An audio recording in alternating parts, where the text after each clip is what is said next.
Hello everybody, this is Coach Richmond, and we are continuing with our squat progressions.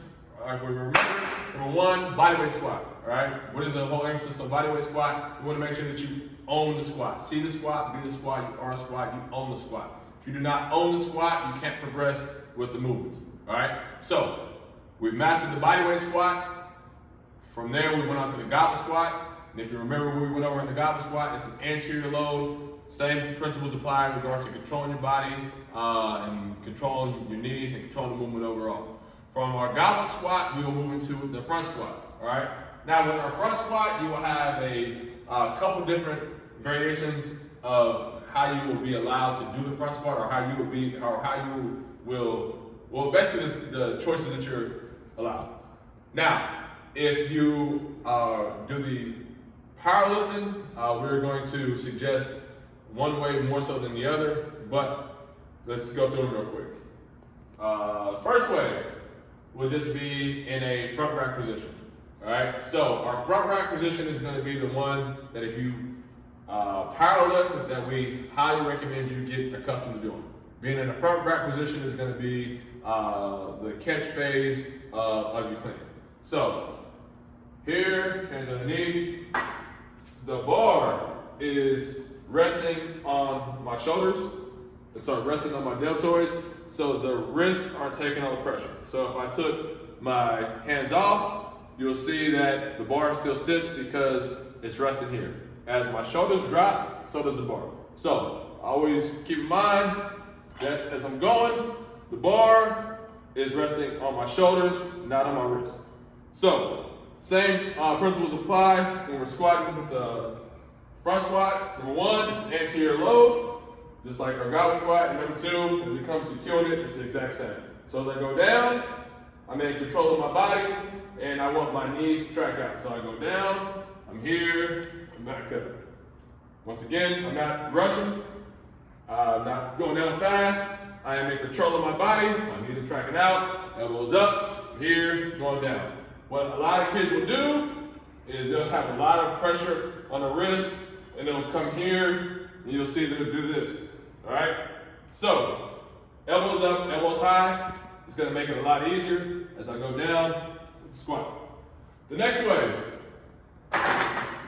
will be to cross your arms. So, another way you can come is here. Now, same thing applies in regards to elbow standing up and the bar resting here. But what some people will complain about is that it feels off balance.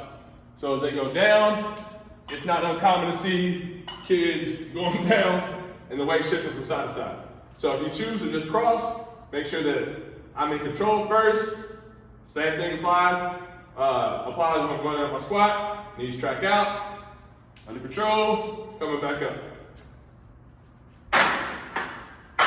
The last way, and for me, it's a way that I utilize a lot, being that I try to minimize the amount of pressure on my wrist, is we'll utilize the straps. So, take the strap here, put it around the bar, strap here, put it around the bar. Now keep in mind what we said at the beginning. If you are in powerlifting, it's going to be very, very important for you to get used to squatting in the front rack position.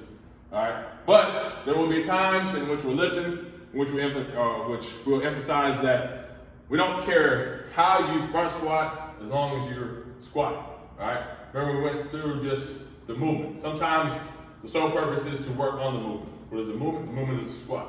So at times it's not going to matter whether you go in a front rack position, cross, or use the straps. But in utilizing the straps, you put them on. We're here, underneath, here, same thing on the side. Wrap here, and the higher I am up on the bar, the more control I have. If I'm too far down, I'm gonna lack control. All right, it's gonna feel a little awkward, so we're high up here, and now from here, nothing changes. Bar is still resting on my deltoid. What is the biggest difference? The biggest difference is with the straps, the amount of pressure that is on your wrist is greatly diminished, all right? So once again, what is the whole purpose of the straps? The straps takes a lot of the pressure away from my wrist. Now I'm up, elbows up, controlling the movement, we're going down, back up. All right, so once again, straps. What are they for? Take pressure off the wrist. What am I trying to emphasize still? High elbows, bar resting on my shoulders. Nothing changes with the squat. I'm controlling my body. My knees are tracking out. My back is flat, neutral spine. All right, I'm not squatting here. I'm going down, tracking back, going up.